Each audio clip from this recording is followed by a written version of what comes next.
știm noi din vremuri strămoșești, cuvânt de dor și luptă, de doine și povești. Dar dacă astăzi așa e lege și sfut, e pentru că pe lume partidul s-a născut.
Cuvinte le-am moștenit în grai, doar bănuiam ce înseamnă, ce tâlcuri au sub strai.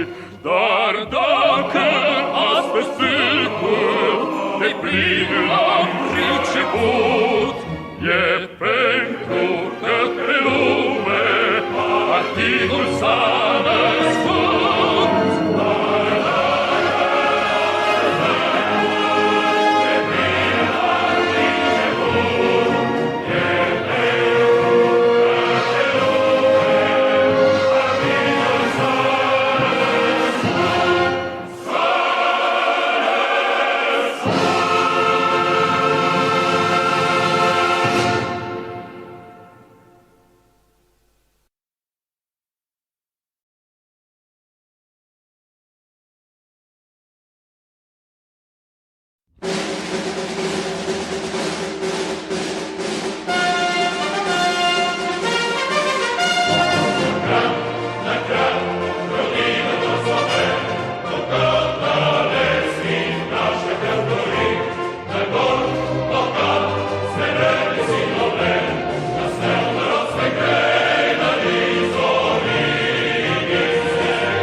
новостях в жизни важен первый шаг.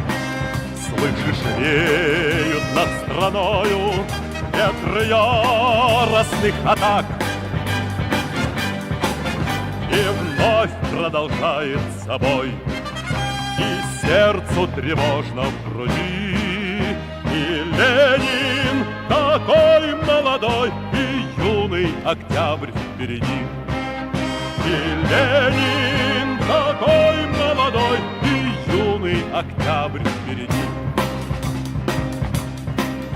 Весть летит во все концы, вы поверьте нам, отцы. Будут новые победы, станут новые бойцы.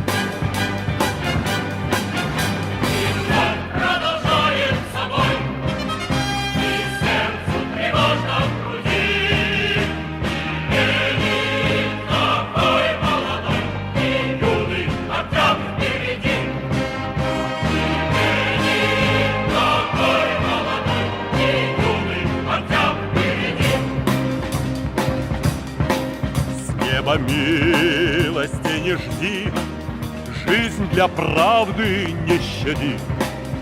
Нам, ребята, в этой жизни только с правдой по пути.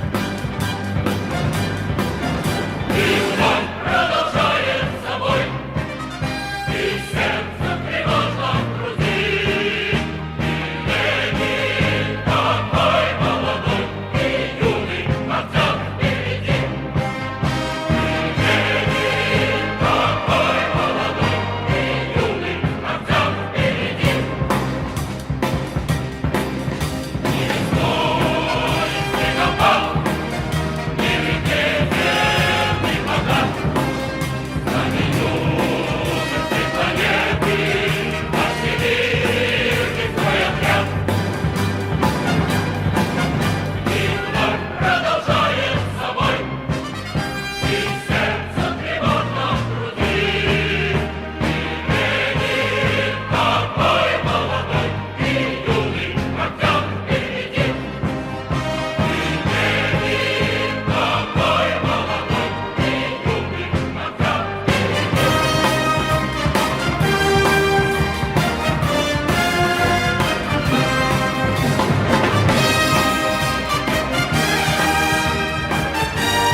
Greetings, everybody, and welcome along.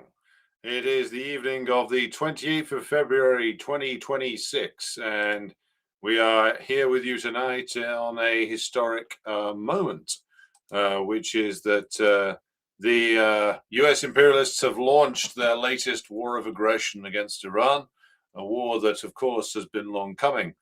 And it was rather honestly spoken of by US, what's the best way to describe him? Clown in chief, pedophile in chief, thief in chief, a certain Donald Trump, when he spoke about the launching of this latest war of aggression. He actually was a little bit more honest than you would have expected in his rather muted and strange 3 a.m. announcement that he gave.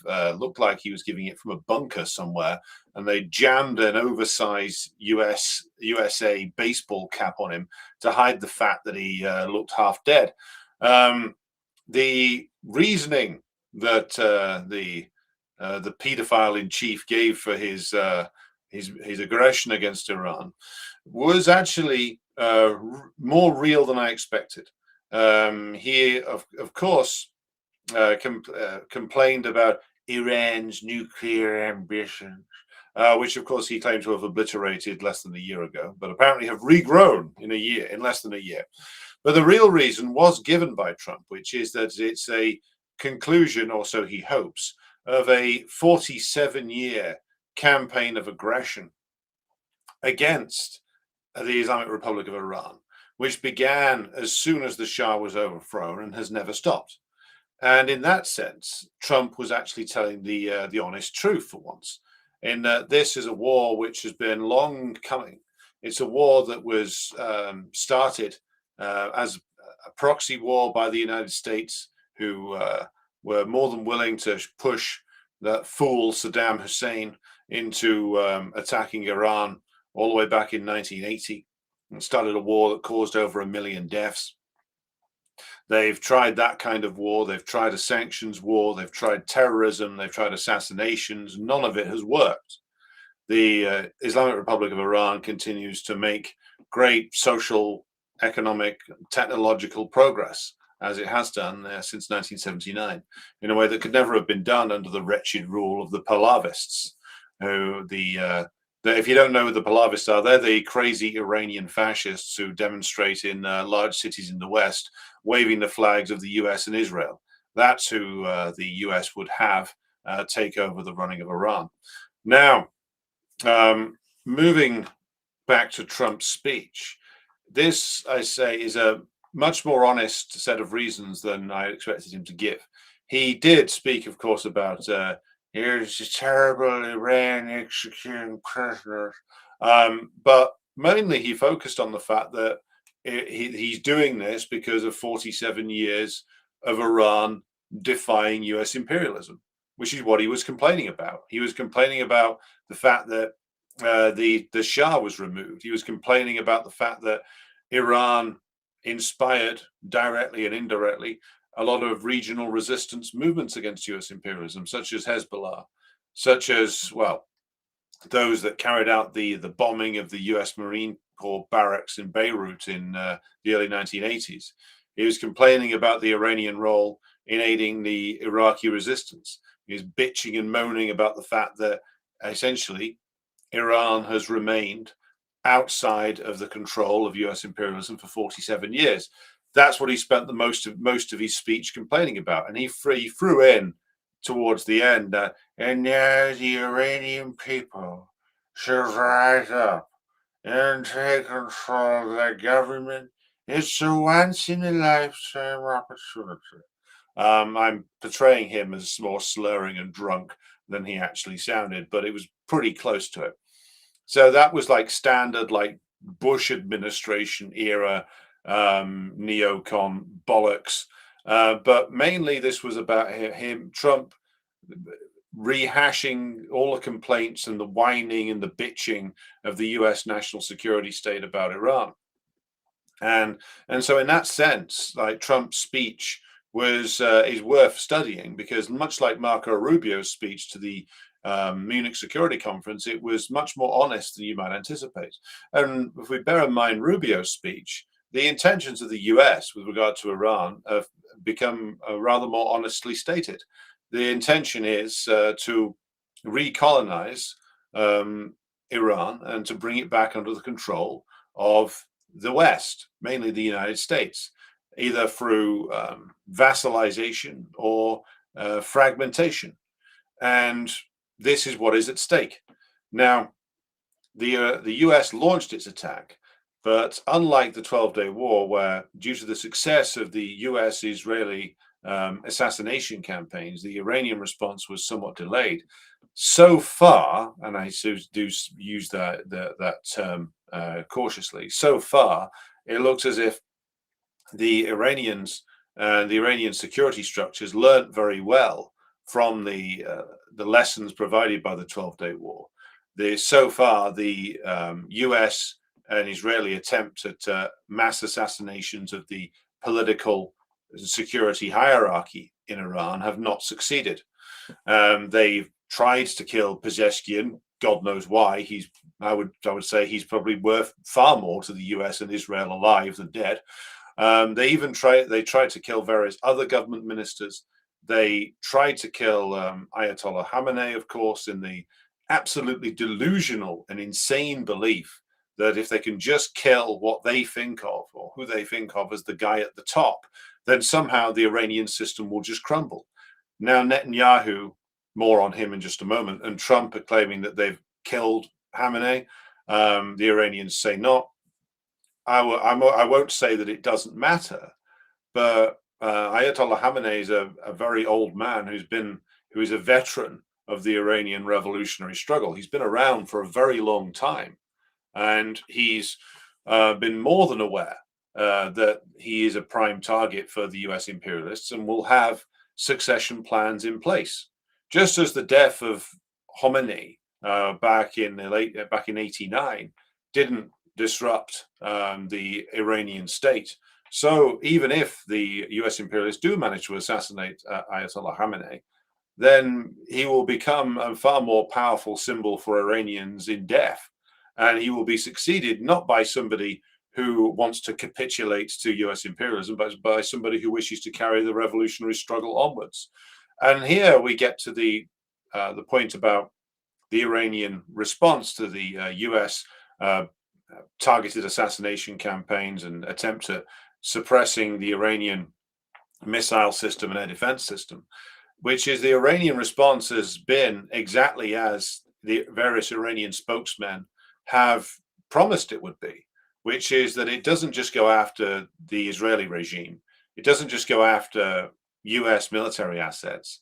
It goes after the regimes in the Gulf who are the stooge regimes of the US imperialists. And this, I will say, goes back specifically to the understanding that the Popular Front for the Liberation of Palestine outlined of the power structure that US imperialism and British imperialism relies on, and which was also the analysis of the late Hassan Nasrallah, which is that the Gulf tyrannies, the UAE, Qatar, Saudi Arabia, these are the pillars of US, British, Western domination of West Asia, along with, of course, the Israeli regime.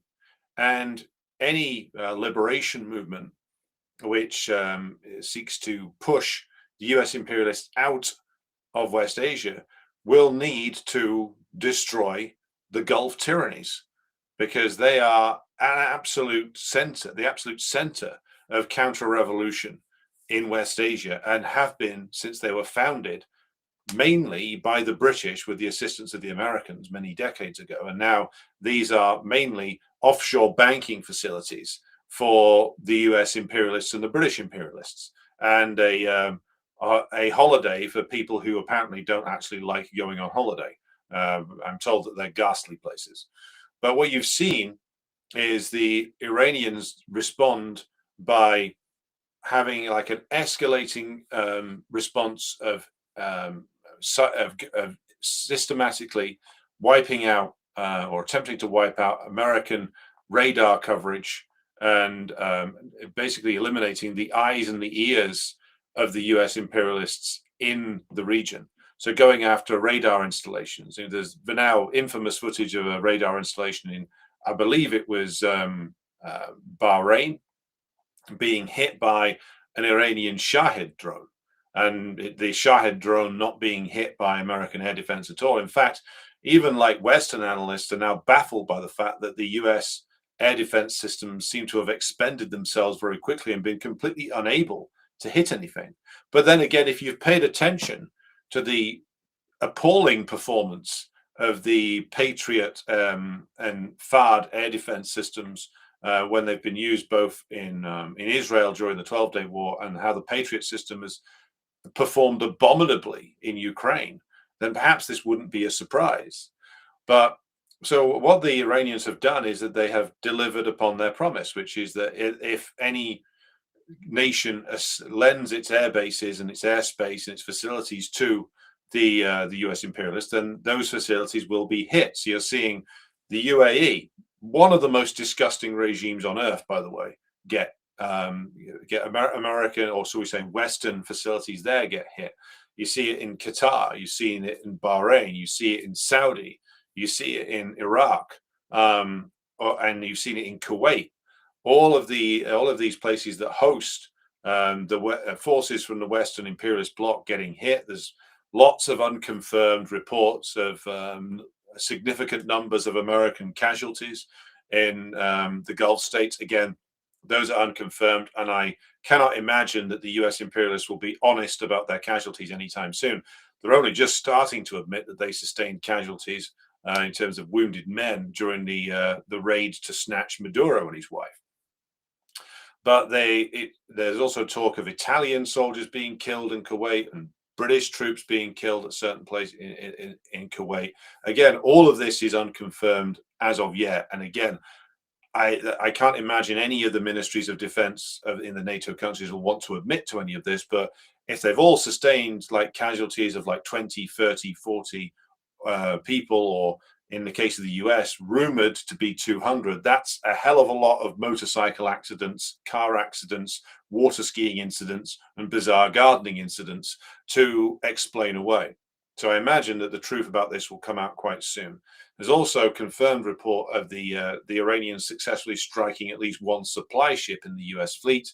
The Straits of Hormuz have been closed to all traffic, meaning the place where at least 1/5 of the world's oil exports have to go through is closed down. The chances are that now the oil price will spike when the markets open on Monday. So hence the title of this stream: Trump will be the end of the US empire and Iran will bury it. And it will also bury him, because the Iranians weren't fucking around, as it turned out. For all the blather of people like Pezeshkian and Zarif and people like that, the more serious people in Iran were preparing a response which can only be described in reality as a revolutionary national liberationist response. Because by essentially calling the bluff of the US, by getting to the point in the negotiations where Arakchi, the Iranian foreign minister, had apparently, according to the Omanis, who were the mediators, had apparently agreed to essentially a rebirth of the JCPOA, the US then attacked anyway. And I've reached the point in my reading of this where I have to believe that the Iranians knew that these negotiations would fail, or at least the more serious people in Iran knew that these negotiations would fail. It would seem that the Ayatollah Khamenei and the other senior people in the national security structures of Iran basically allowed Pezeshkian and his group to go ahead with the negotiations and make all kinds of agreements, knowing full well that it wouldn't matter and that the US would attack anyway.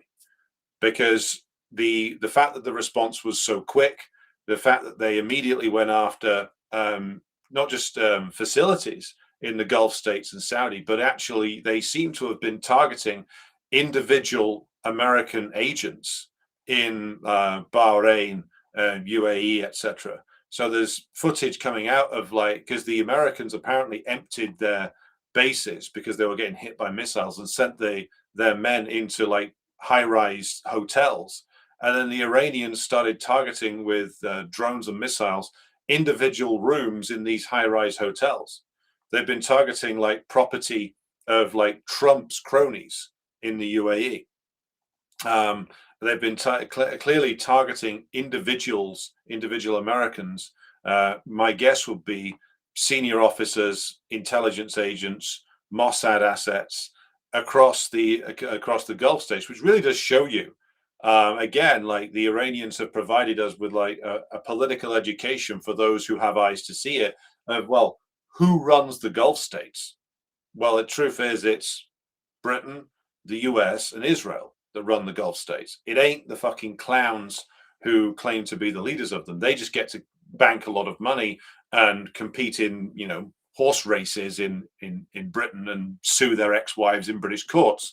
So the Iranians have demonstrated clearly just like how fucking rotten and rancid all of these regimes in the Gulf states were.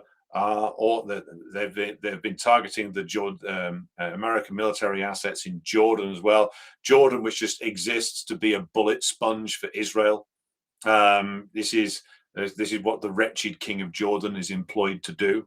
So this is the Iranians have just laid bare and shown us clearly the reality of all of these comprador regimes, as they have again, and we can see again the comprador nature of the Erdogan regime, the Turkish regime, which of course mumbled some condemnations of the American and Israeli strike on Iran, but Erdogan was very angry about his friends in the Gulf states being attacked, because the Gulf states are his backers. But really, Erdogan dances to the tune that is played in Washington and London. He's Washington and London's asset. He always has been. Periodically, they have a row with each other about tactics, but in reality, that man is a stooge. The Turkish regime is a stooge regime. It is a regime that is run by this crook on behalf of London and Washington. That's what the AKP party is. That's what Erdogan is. That's what the Turkish ruling class are. This is a comprador bourgeoisie that holds the Turkish nation hostage to the whims of the US imperialists. That's what the Erdogan regime is like. So there's also talk of now offshore oil rigs being bombed, Saudi oil fields getting bombed, as the Iranians promised they would do. They promised that if any of the Gulf regimes collaborated with the US imperialists, that their essential infrastructure would be targeted. And now it has happened. And you have to wonder, with regard to the Trump administration, like, what were they thinking of when they launched this? Because apparently, and again, the fog of war is intense and thick, but the way that Trump announced this was very strange. At 3 a.m. Usually when American presidents launch some kind of war of aggression, particularly like one that contains quite a lot of risk, as this one does, they do it in the Oval Office or in some like grand marble corridor of the White House, surrounded by American flags or military paraphernalia. Or perhaps I thought Trump might do it at a military base somewhere. But no, he does this strange video where he's like hiding under a baseball cap it looked like in a bunker somewhere at 3 a.m., which is again like a strange way to do it.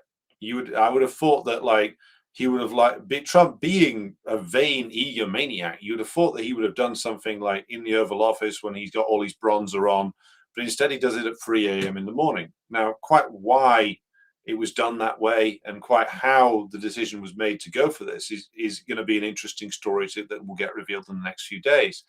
But in the days running up to the attack on Iran, the US press, US bourgeois press, was actually filled with like doubts about the strike.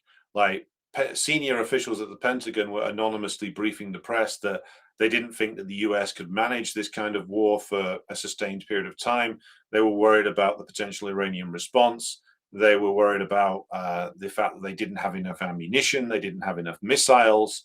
And it would seem that all of those fears, as expressed by certain senior officers, including, by the way, apparently in private, the chairman of the Joint Chiefs of Staff told Trump that this isn't a very good idea.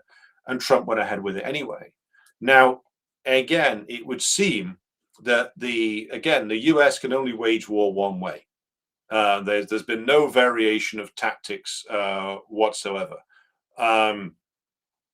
which is that they tried to do a very similar thing that they again tried and failed to do last June, which is that what they hoped to do was launch a big decapitation strike, as they would put it, against Iran. So they tried to kill Khamenei, tried to kill Pezeshkian. Again, God knows why. They'd be far better off leaving him alive. He'd do more damage to Iran that way. They tried to kill like various other senior people in like the political and the intelligence and military structures. They got a few, but nowhere near as many as they did last June. It would seem that the security structure got tightened up considerably around senior officials in the government and military since then. So the plan was big first wave of strikes, kill as many government officials as possible. Trump's rambling call for the Iranian people to rise up against oppression and take control of the government was ignored, of course. Now you see, instead of which you have mass rallies inside Iran calling for vengeance against the U.S. imperialists and the Israeli regime, and the decapitation strikes didn't work, and you see reports then that Trump then sent a message through the Meloni regime in Italy to Iran. Quite why he's going through the Italians, I'm not sure. To asking for a ceasefire within a day, because the planned assassination campaign didn't work. But if that is indeed the case of what Trump's doing, then the Iranians wisely ignored him, because what this has been exposed here is just how much of a farce it is to try and negotiate with the U.S. imperialists, whether it is the Trump administration or any of the other U.S. administrations, because this is a regime that cannot be negotiated with. You cannot negotiate with terrorists, which is what the U.S. regime is. And it's also impossible to negotiate with them because this is a U.S. regime in desperate straits, as we explored yesterday in the edition of Decline and Fall that we did. Like, the U.S. is in a catch-22 situation. Damned if you do, damned if you don't. The U.S. has now attacked Iran and has unleashed a swirling vortex of chaos that may well consume them. Because if the oil price jumps up a significant amount, then it's going to have a knock-on effect in the US itself. Even if Trump thinks that by, as he would put it, taking the oil from Venezuela, has increased US access to oil reserves, well, that's not going to have much of an impact on when the oil price jumps. And indeed, it's still not exactly clear what the US has actually won in Venezuela, other than the Venezuelan government issuing more mealy-mouthed statements about aggression against Iran. What the US has gained there, again, is still not exactly clear. So the oil price jumps. We've already got significant destabilization in the US banking system, as even the bourgeois press is now obliged to report on. So the question is, well, why do it? Why do this? Because it was always going to unleash this level of chaos. I think partly, well, first of all, Trump's a fucking moron. There's no doubt about that. This guy makes Biden look like mentally sharp, really. I think Trump was always an idiot, but that was kind of masked by the fact that he was good with a one-liner. Now, like, he's not even good with the one-liner anymore. He's just like tired, old, fucked, and now revealed as a prolific sex offender. But again, that puts him in esteemed company of like most of the other US presidents as well. Now, but why? So the question of why do it is brought up, and the answer is precisely because there is a crisis, precisely because the banking system is wobbling, precisely because the US economy is staggering along on the point of collapse, and indeed will eventually have the bill presented for the gigantic bailouts, all the quantitative easing, all the money printing that has been engaged in over the past almost 20 years to keep this system afloat, requires the US to try and desperately find new infusions or vast infusions of capital it can throw into its system. The only way you get that is by destroying a country and looting it and asset stripping it to the bone, which is what they hoped to do to Iran. And so far they have, thankfully, failed. But that is what is making them desperate. It's that more than anything else. And this is, again, the reason why they can't quit the Ukraine war, no matter what Trump says. It's the reason why they will never stop being staging provocations against the Chinese. They are in such a deep crisis that they have to destroy a major country to asset strip it soon. And if they can't do that, if this war goes badly for them, then the rapid disintegration of US imperialism will follow. And that's why I said Trump will be the end point. And this is the end point that empires always reached. And if it wasn't Trump, it would be Kamala the drunk. Would the Democrats have waged a war in this way? Perhaps not. But they would have ended up in some form of aggression against Iran anyway. Kamala would have gone on TV making a similar statement, probably after 3 buckets of gin, and said fairly similar things. Maybe the tactics would have been a little bit different, but the overall direction of policy would have been the same. And now Kamala Harris has, of course, realized that whoever the hell's running her office has realized that Trump has managed to make this war uniquely unpopular with the fact that he's been such a blathering, incompetent buffoon about the way he's done it. And so she's opportunistically declared opposition to it. Doesn't matter, though. The fact is that no matter which president sits in the Oval Office, this aggression, it would have been required. And the fact is that even if Trump had been serious about stopping the forever wars, as he put it, he is presented every day with the priorities of the US ruling class. And you really think Donald Trump is a strong enough man to resist that? Of course he's not. And this isn't just down to the fact that they've got pictures of him doing God knows what with, various victims of sex crimes. This probably makes his position weaker, but the priorities of the US ruling class do not change no matter what the compromised nature of the US president. And to be a US president that defies the will of not just the US ruling class, but the fascistic militarist clique that runs a significant section of the US state machine, it puts you in a very dangerous position. They killed Kennedy for similar reasons. They deposed Nixon. And what do you think they do to Donald Trump? Donald Trump is not exactly a profile in courage, and so he wasn't going to resist this when the militarist clique. And here we get to like why I think this decision was made and when it was made.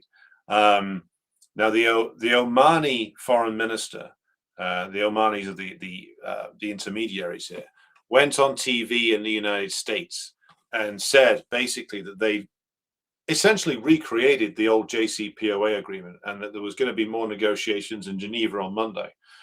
I think what happened was that the fascistic clique that dominates policy making in the US, and again, this is completely bipartisan, but certainly has a very strong influence over the Trump administration, went to Trump and essentially said to Trump, "It's now or never, Mr. President, but don't worry. We have a way to win this quickly. We know where the Ayatollah is. If we kill him, we can win this thing." And that's probably what Trump jumped on. He is saying that we can get the whole thing done inside 24 hours, is what he probably asked. And whoever presented this to him says, "Yes, Mr. President, certainly. That's the way it's going to go." And then when it didn't work like that, I can imagine like Trump dissolving into panic very quickly because suddenly he remembered all the warnings that the military people gave him and all the warnings that the CIA gave him, which is that even if you succeed in killing Khamenei, the likelihood is he'll be replaced by somebody from, let's just call it the Iranian revolutionary tradition. And it wouldn't make much of a difference. So now Trump is stuck in a war that he cannot win because you cannot defeat Iran via a bombing campaign. Even if they do a lot of damage, even if they kill a lot of people, and they already have killed a lot of people, including by some accounts between 80 to 100 teenage girls when they bombed a girls' school in one of the coastal provinces of Iran. So they can kill a lot of people, but they can't win this war. By the looks of it, in the first day, the Iranians have already had great success at targeting crucial infrastructure in Israel, including a massive desalinization plant. So they're hitting the critical infrastructure that enables Israel to exist. So they're hitting its water supply. They're apparently going to try and hit its energy infrastructure, including its offshore gas facilities. They've already hit like crucial military targets in Israel. Israel got pushed to the brink of surrender in the 12-day war. And now what do you think the Iranians are going to do to them now? You know, this is so this will be a fight to the finish of some kind. Things have now gone far too far to go back. Too many things have been revealed. The Gulf tyrannies teeter on the brink. The things can never be the same again. The Iranians have changed things forever, and it's remarkable to think that you still have so-called communists in the West denouncing the clerical reactionary regime of the mullahs, which just goes to show how stupid and un-Marxist most of the communist parties in the West truly are. But that's a separate subject. Now, this is a game-changing period in history, because what we're seeing is the fact that the US cannot win a war. This is what I've been saying, not just me, but many people have been saying for years now. The US cannot win wars when they have an opponent which is capable of shooting back. So when a country like Iran, with again a strong economic, scientific, and technological, and therefore military base, which has developed a very strong indigenous military production system, and has a revolutionary spirit still with it from 1979 amongst its population, even with all the contradictions that are there, even with all the problems that Iran has, which we've talked about before, that revolutionary spirit still exists.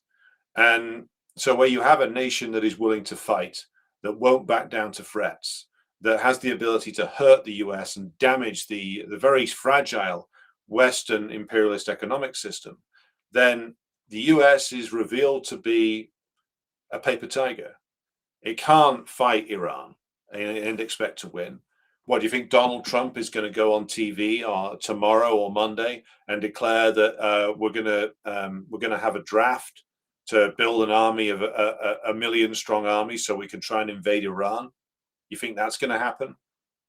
Of course not, because Trump couldn't hope to actually do that and to retain social peace inside the United States. It would be a disaster. Yes, you'd get some lunatics wanting to sign up, but can you imagine this inefficient, totally corrupt, poorly led, poorly organized US military being able to pull off an invasion of Iran? Of course not. And this is another thing that's been revealed by the Iranian strikes on these US military bases, just how poorly defended the US military bases actually were. It's almost as if they never believed that anyone would ever hit them. They never believed that anybody would dare fire on them. And so now you have a situation where the US Navy is trying to withdraw to a safe distance. The US is apparently trying to evacuate personnel from most of its bases. They're shuffling their aircraft into smaller airfields or back to Israel. And so like the US's position inside West Asia threatens to completely collapse. And one can only imagine the desperate conversations going on between the US representatives of the US imperialists and the Israeli regime and the Gulf tyrannies, trying to find some other force that can act as a ground force against Iran. Well, they won't find one. What do you think? The Saudis are going to march to war against Iran? They'd last about 5 minutes. The Saudis couldn't beat the Ansar Allah in Yemen. They got repeatedly humiliated on the ground by Ansar Allah. How do you think they're going to do if they're going to try and invade Iran? It's not going to happen. They're not going to find a force inside Iraq. The best they can do is to try and slap together another version of ISIS and try and send that into Iran, which isn't going to work either. So this is the now facing the fact that the Iranians have revealed the US, the great US military, can't actually fight. They can't. If a nation stands strong and basically does what Iran has done and say, well, come and hit us then, and then the US does, and is revealed to not be able to actually carry through it on its threats, well, and be unable to destroy a nation via these bombing campaigns, then the US has nothing else. There's nothing else they can do. There's other reports say at least a third of their Tomahawk missiles they fire don't actually explode. So this is where all of the issues that ourselves on the Decline and Fall show and various other writers and reporters have talked about the US military suffering from for decades now.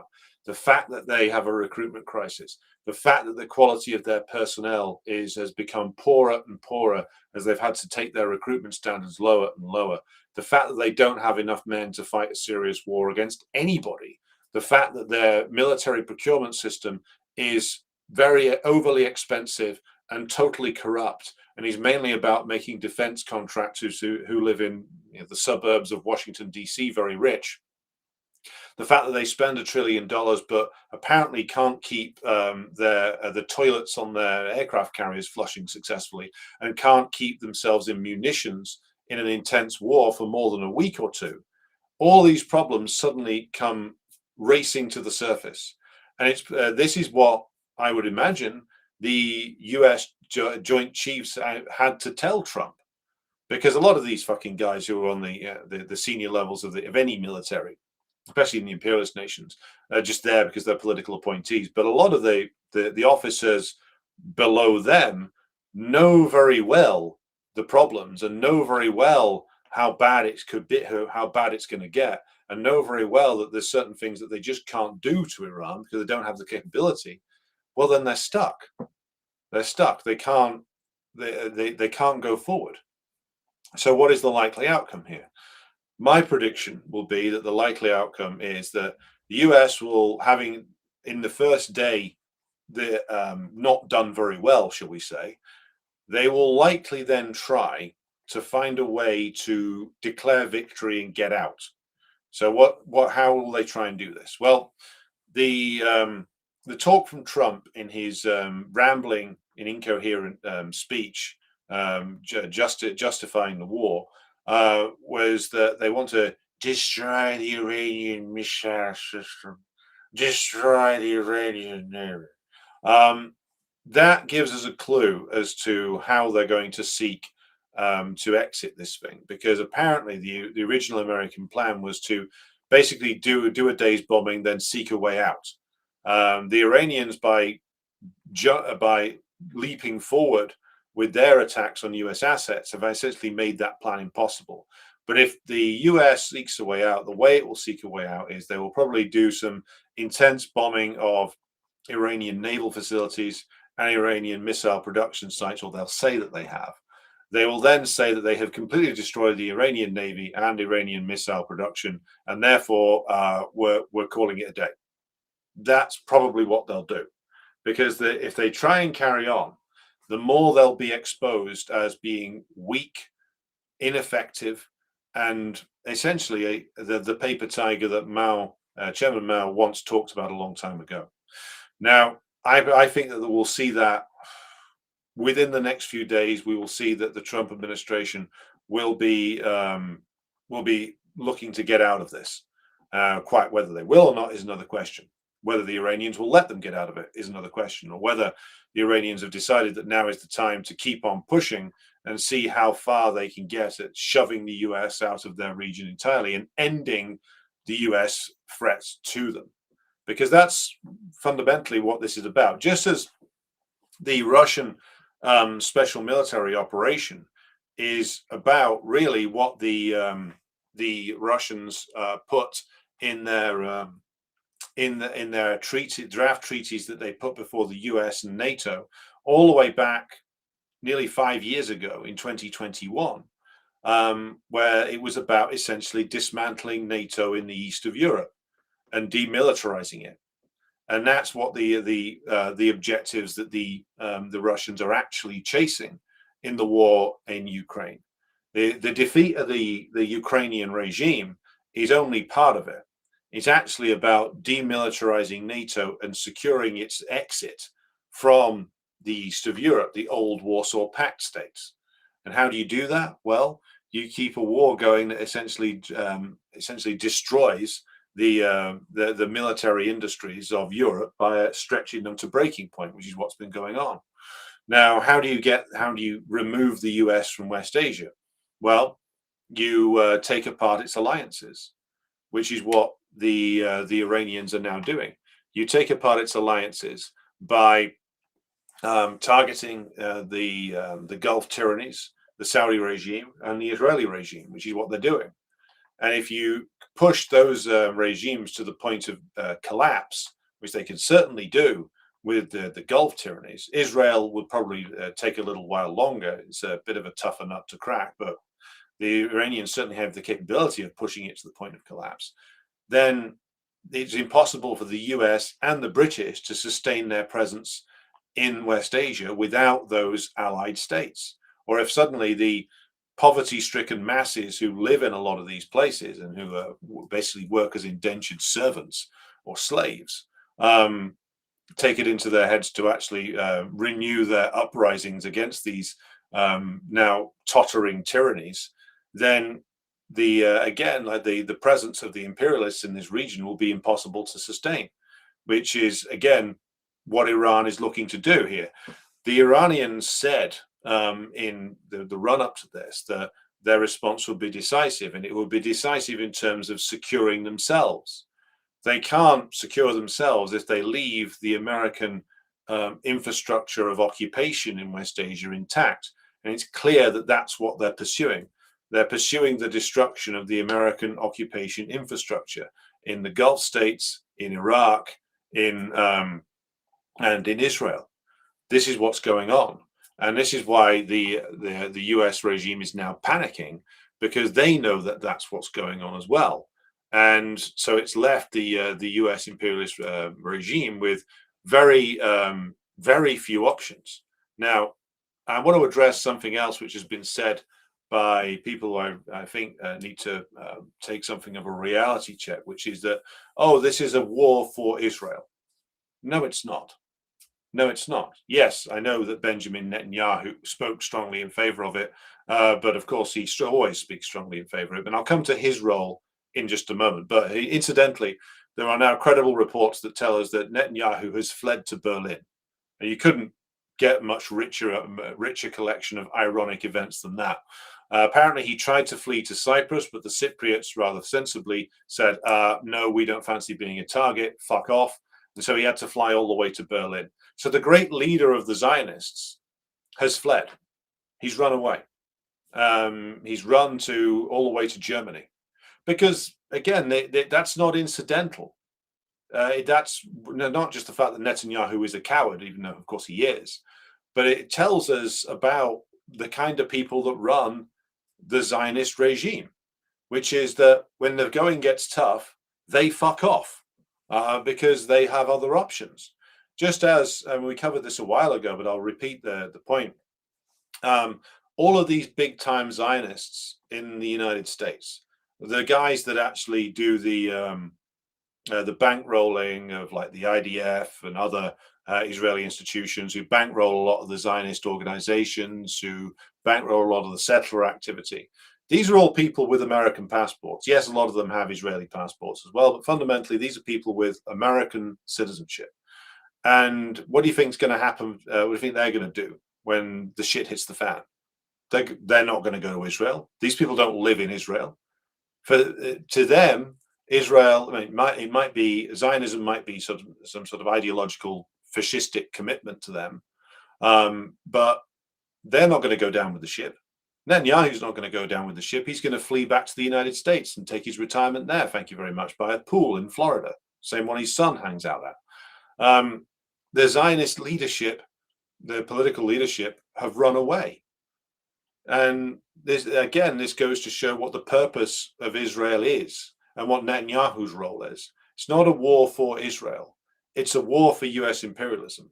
So when people say, oh, this is an unnecessary war, well, it's an unnecessary war from the point of view of the American working class, yes, but it's an absolutely necessary war from the point of view of the US ruling class for the reasons I've gone into earlier. So it's not a war for Israel.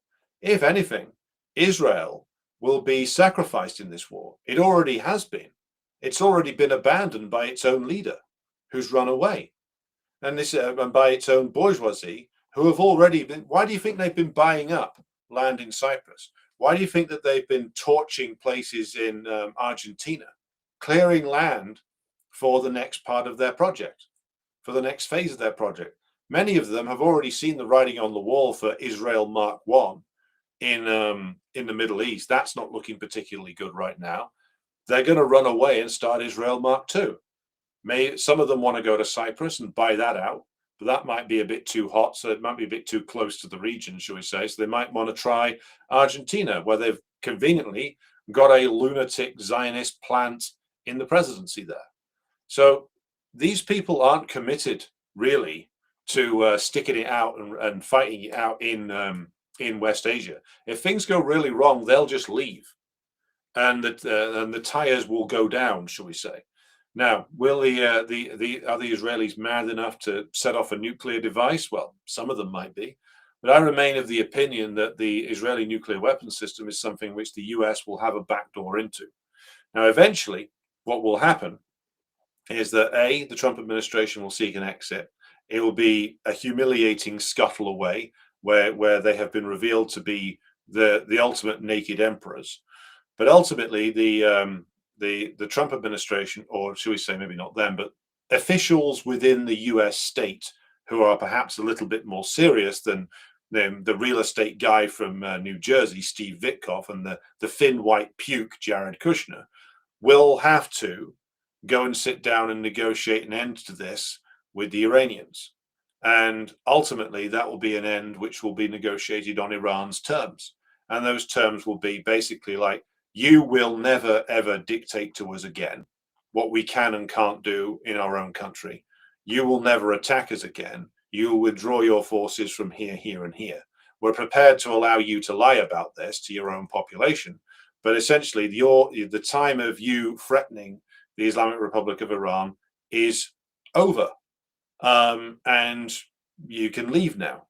And that will be the terms that will have to be negotiated. Just as in the end, what the conclusion of the Russian special military operation will be the end of NATO. Because make no mistake about it, just as the negotiations, so-called, between Iran and the US, mediated by Oman, turned out to be a farce, so the negotiations between Russia and the US over Ukraine are a farce.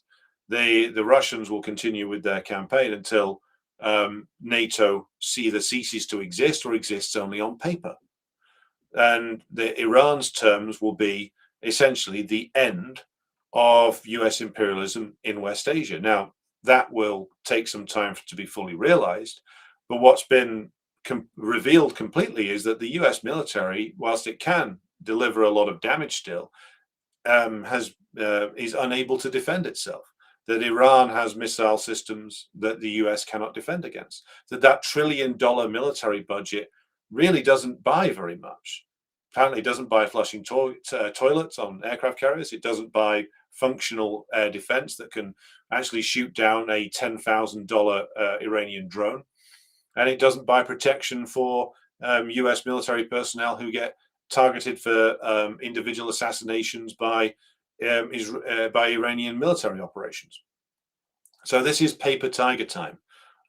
This is what not only has the US been revealed as to be a flailing, impotent, fading empire, but also its proxies are revealed to be chronically weak and loathed and detested by their own populations. It's why you see like people in Bahrain cheering when the Iranian missiles hit home.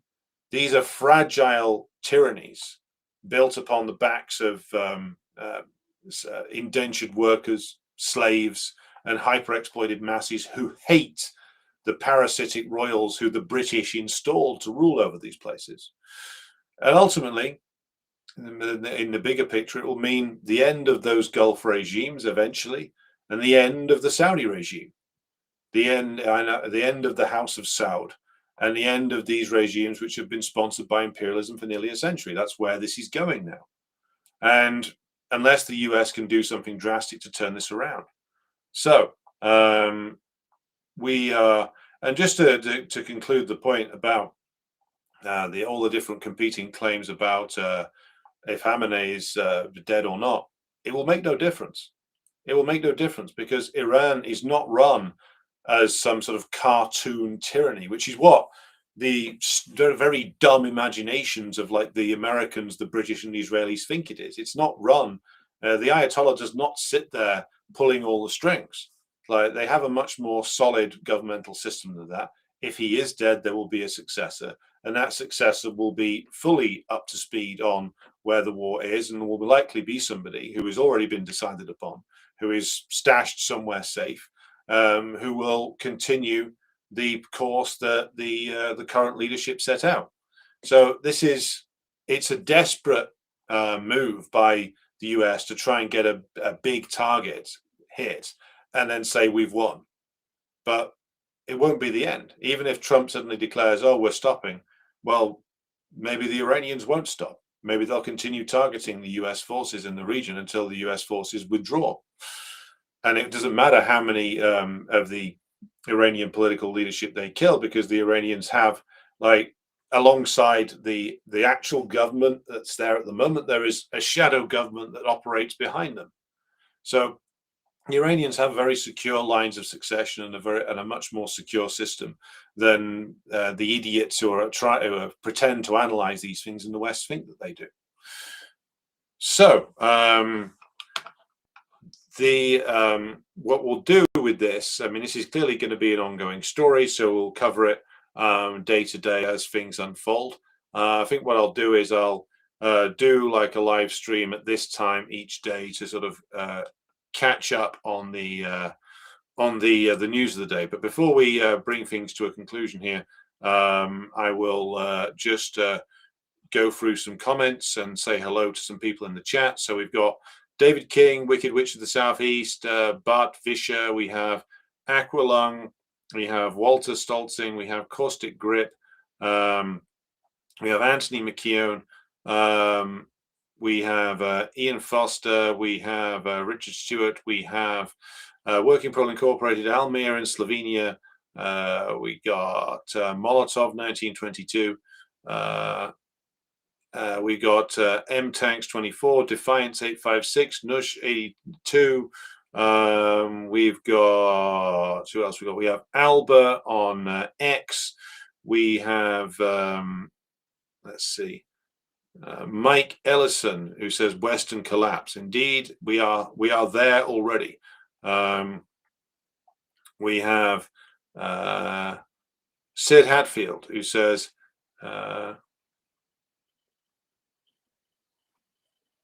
I laid the same case out to my brother and 82-year-old father 2 nights ago and seem to have reached them both because they both agreed finally that I know what I'm talking about. Well, good job. Good job. Just a thought says, I can't read Arabic, so you'll have to excuse me. I use it on X, who says, just a thought, the US population has elected 2 dementia-ridden presidents back to back. Indeed. Well, again, like the state of like the US regime, again, you end up with the ruler that the moment calls for, and just as like the decay and collapse of the old Tsarist empire brought forth an idiot and a coward and a vainglorious fool, all in the personage of Nicholas II. Just as the collapse of absolutism in England brought forward a similar character in the film of Charles I, just as the collapse of absolutism in France brought forward the idiotic personage of Louis XVI. Thus, the decline and fall of the US empire brings forward Donald Trump and Joe Biden, 2 dementia-riddled old men who are sort of lost in a cartoon of what they regard as American military might. And it's again, when history calls for something to emerge, the man of the moment comes forward or staggers forward, clutching the remains of a Big Mac, it would seem. Aqualung says the Dem top bosses delayed a vote on the authorization. Yeah, like the Democrats are all in favor, or the Democratic leadership in Congress is absolutely in favor of a war in Iran. They just don't want it to look as if they are, because the war on Iran is incredibly unpopular, and that is something which is absolutely important. Because I remember the way the U.S. population regarded the Iraq War 23 years ago, and there was consistent polling, and I think it was correct, of the U.S. population said that most of the population was in favor of it. And, well, that turned out well, didn't it? But now most of the population, according to even opinion polls done for the bourgeois press, show that the U.S. population just does not want this war. Even people who are like right-wingers in the U.S. don't want this war. So it rather leads to the interesting question of like, well, what the hell are they going to do? And it's why the Democrat leadership has been, despite like people like Chuck Schumer being as dedicated to a war in Iran as like Lindsey Graham is, or Benjamin Netanyahu is, he can't come out and just say he's in favor of it, partially because they've got midterms against Trump and they don't want to be seen to be openly collaborating with him, even though they are. But also because this is looking like it's going very badly. And if it goes very badly, then they can pin the whole thing on Trump and declare it was all his fault. And so the Democratic leadership are stuck in a very awkward position, whereas they would love to get all on board with this. They can't. And the fact the more wrong it goes, the more the divisions in the US political system will emerge, and the more divisions within the US ruling class will emerge about the way forward, because they are, again, stuck between a rock and a hard place.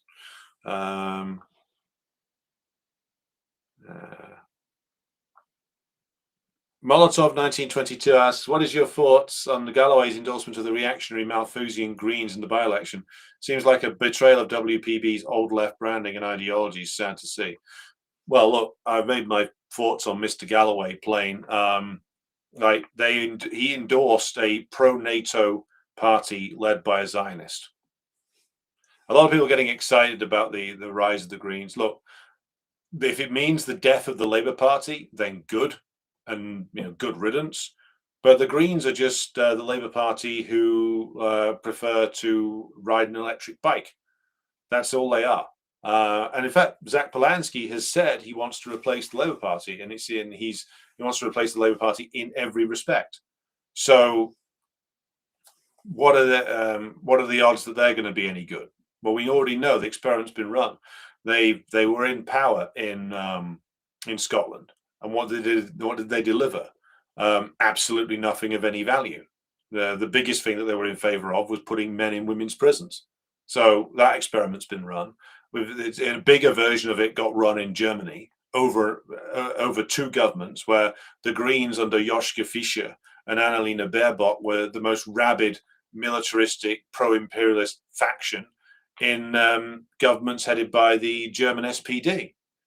So why does anybody think that the Green Party in England and Wales are going to be any different to their equivalents in Germany or Scotland? Why? Because people have been overcome by wishful thinking. They want an easy answer. They want to think that, like, voting for somebody who says pleasing things is going to lead to better outcomes. It's not. All that's going to happen is the Labour Party will die. The ruling class have already decided that the Greens will replace them as the repository of left votes, and Reform will replace the Tories as the repository of right-wing votes. That's it.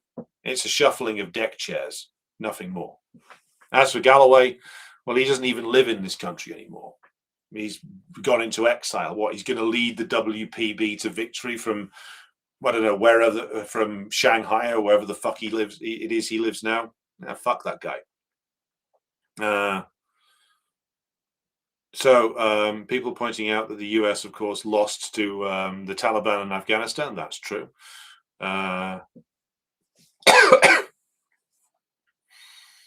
Okay. AJ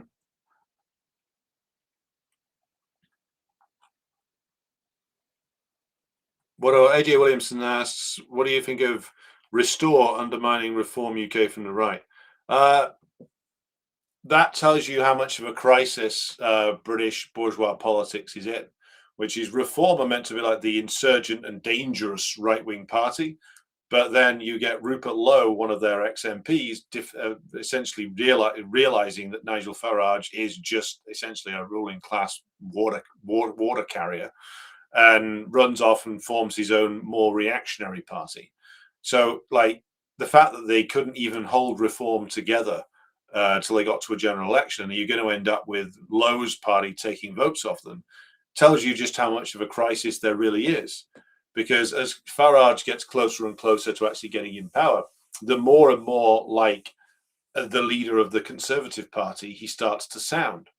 And therefore, the appeal that he had to people who wanted to vote for, incorrectly in my view, but who wanted to vote for a strongly anti-migration party, well, that appeal will go out the window, because the employers will tell Nigel, well, look, Nigel, old chap, it's all very well you saying this anti-immigration stuff, but we need those people for cheap labour, so ease up on that.